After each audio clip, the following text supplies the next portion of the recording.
que también será un año electoral. Antes de hablar de lo que será ese cronograma que ya adelantaba también el presidente de la República, no solo ayer, sino en otros días, hablando de que pudieran ser eventos separados, municipales, gobernadores, parlamento. Hablemos primero de lo que viene en enero para el país, también para la región.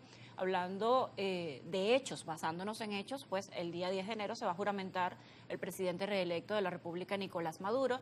También el día 5 retoman las actividades en el Parlamento Nacional y el día 20 de enero, Donald Trump también se va a juramentar en los Estados Unidos y a pesar de que está en otras latitudes, hay cierta influencia en lo que es la región y por supuesto en Venezuela, luego de todos los anuncios que ha hecho a pesar de que no ha tomado el cargo. ¿Cómo visualizas el mes de enero para Venezuela? Bueno, yo creo que el 10 de enero el presidente Nicolás Maduro se va a juramentar en la Asamblea. Otra cosa, yo diría que es una fantasía, en realidad. Otras personas dicen que se van a juramentar, pero la realidad pragmática, fáctica, te dice que parece más mentira que otra cosa. Entonces yo diría que tenemos que trabajar sobre la base de lo posible, sobre la base de las realidades.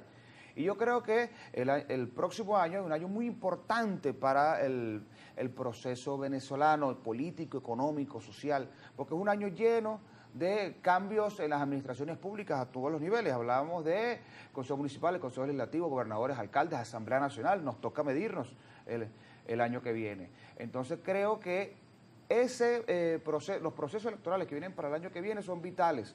Y nosotros como bloques políticos opositores, tenemos la obligación de defender los espacios ya existentes de bloques distintos al oficialismo y buscar y pelear para que esos espacios sean propicios para el cambio político. Creo que las posiciones, como decía anteriormente en el segmento anterior, las posiciones maximalistas no funcionan, no sirven.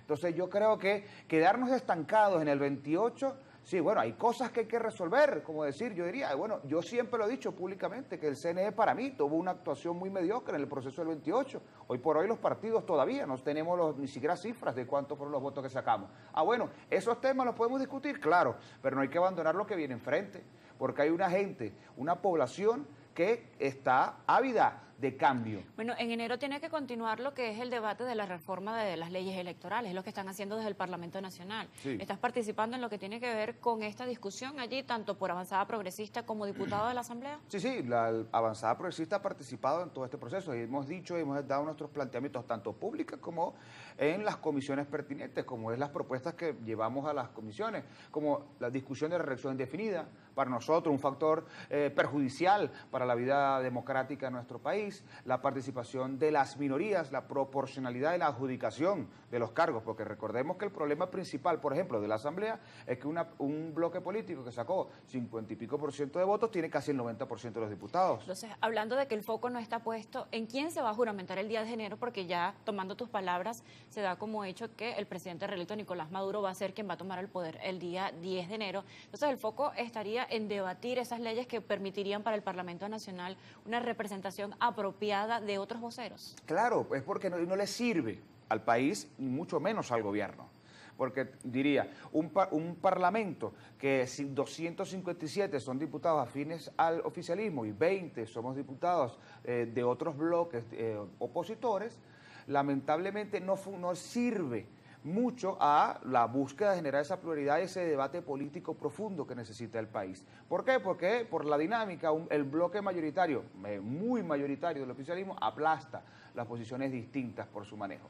Creo que no solamente a esos niveles, hablábamos de los consejos municipales, el consejo legislativo, todos esos espacios de debate tienen por obligación, a mi entender, que tener participación plural de distintos factores, de las minorías incluso. Pero ¿cómo hacer para que exista participación ciudadana a la hora de elegir a los parlamentarios, luego de que estás hablando de que hay un saldo deudor en materia electoral en el país y que no se repita la ausencia de las voces opositoras en el Parlamento, como ya pasó en una ocasión? ¿Cómo hacer un repaso y cómo poner en práctica para que el resultado sea más equilibrado? Bueno, uno, discutir esas leyes electorales, la representación de las minorías es importantísimo para esto. Y creo que, lo que decía en el segmento anterior, estamos en deuda los factores políticos de centro en el país. Porque si nosotros tenemos la mayoría de nuestros puntos son coincidentes, si la mayoría de nuestras propuestas tienen conexión, y nosotros tanto rechazamos al gobierno por su política y su corrupción, como señalamos ese sector opositor, que también es corrupto y también busca salidas fantasiosas e incluso está dispuesto a empeorar la situación del país por generar el cambio político. Si nosotros tenemos esos puntos, que rechazamos esas dos propuestas y tenemos puntos coincidentes, tenemos la responsabilidad, y yo se lo digo con todo el cariño del mundo a todos los factores políticos de centro y a los liderazgos, tenemos la responsabilidad de ponernos de acuerdo, construir esa alternativa, pasar de lado el ego, pasar de lado los puntos personales y buscar darle al país la propuesta que quiere, una propuesta que reconcilie el país, porque recordemos que yo lo que vi en el proceso electoral y todo lo que viene pasando es que el país quiere cambio, quiere mayoritariamente cambio. Y no le interesa si es un cambio de gobierno, quiere un cambio en la política, en la forma de ver el país, en su día a día. Quiere que el salario le alcance, quiere que no llegue otro diciembre sufriendo y raspando al final para poder comerse unas hallaquitas el final de año. Precisamente hablando de ese aspecto económico, de ese aspecto del bolsillo del venezolano, dos leyes importantes, una desde la Cámara Baja de los Estados Unidos, la Ley Bolívar, en respuesta al Parlamento, la Ley Simón Bolívar, esta ya fue aprobada, ya fue sancionada, estaría en práctica. En el 2025 se van a ver las caras este tema de las medidas, se llamen Ley Bolívar o sanciones o cualquier nombre que reciban, como los analistas han dicho que igual son medidas de presión sobre Venezuela, y la respuesta parlamentaria venezolana de la Ley Simón Bolívar. Se van a ver la cara estos dos escritos en el año 2025. ¿Qué va a pasar más allá de lo que es el debate y la conversación y el aspecto político y electoral del país? Hay una realidad económica que se encuentra en estos textos. Claro, yo lo que creo que ese conflicto que va a seguir, aunque te diría que es difícil medir porque el presidente Trump tiende a hacer algo impredecible. Bueno, y vimos como hace poco dijo que iba a agarrarse el canal de Panamá, o sea, cosas como esas, o sea, pero creo que es más show que otra cosa. Yo lo que creo es que, bueno, la política de sanciones al país no le sirve a Estados Unidos porque las medidas coercitivas y son ilegales desde ese punto de vista. O sea, yo te diría que ningún país está de acuerdo con esta medida. Primero, porque no funcionan para generar presión, para generar un cambio político. Segundo, la injerencia en asuntos internos es perjudicial también.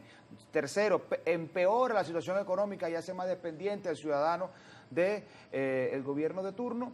Y yo creo que tenemos la responsabilidad de buscar métodos de conexión del debate político. Por ejemplo, yo se lo decía a muchos compañeros que tranquilamente el presidente Donald Trump puede agarrar y venir para Venezuela, o no fue para Corea del Norte.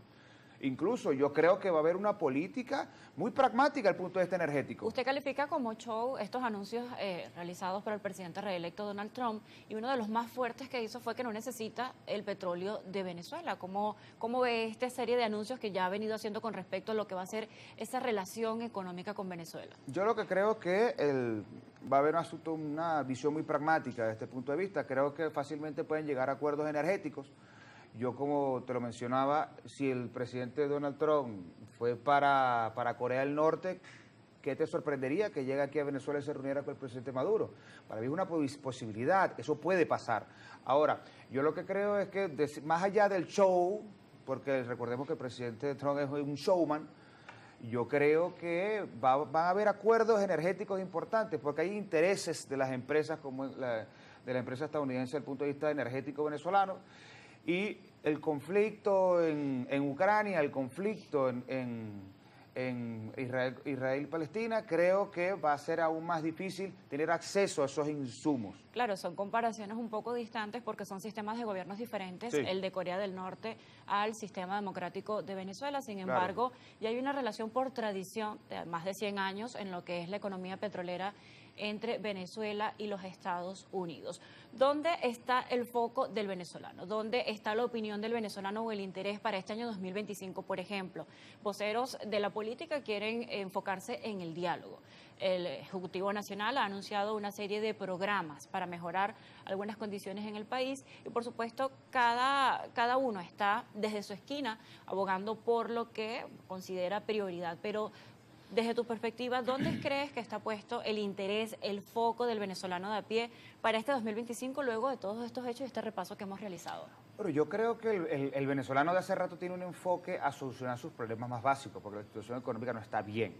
O sea, no estamos en una situación, en nuestro país no está bien. Partiendo de eso, el ciudadano busca principalmente tener soluciones a los problemas básicos de su hogar. ¿Cuáles son? Los problemas económicos, la falta de acceso a un salario digno, un salario que cubra los intereses reales del ciudadano, el problema de los servicios públicos, el problema del transporte. Toda esta serie de elementos son prioritarios para el venezolano.